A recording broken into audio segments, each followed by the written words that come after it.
So I read about your investment in Korean stocks for your personal portfolio. My question is, if you're managing very small amounts of money, like say 3 million or 10 million, will you still look for the Graham's approach for low PE and wider discount to book value?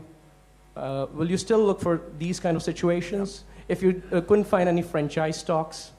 Yeah, if I were working with small sums, I certainly would be much more inclined to look among what you might call classic Graham stocks, very low PEs and maybe below working capital, all that. Although, and I would do far better percentage-wise if I were working with small sums.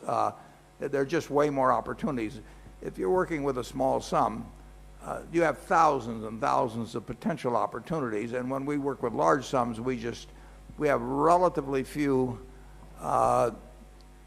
possibilities in the investment world that can make a real difference in our net worth. So you have a huge advantage over me if you're working with very little money. But there are compensations to that on the other side of the equation.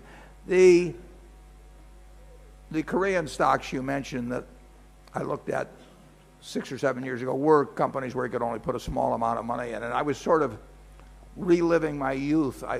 Somebody sent me a handbook of Korean stocks and told me that the market was interesting. So one Sunday afternoon, I did leaf through a couple thousand pages of Korean stocks, and I was sort of reliving my youth. I mean, other people look through old Playboy magazines or something like that, but I looked through these old manuals of stocks, and I bought a number of stocks in small amounts from companies whose names I couldn't pronounce.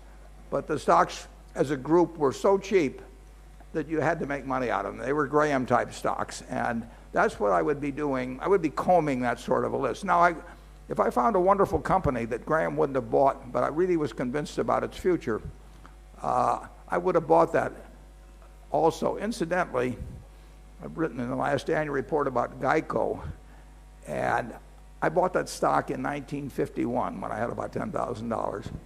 And Geico I looked at because Benjamin Graham was the chairman of the company.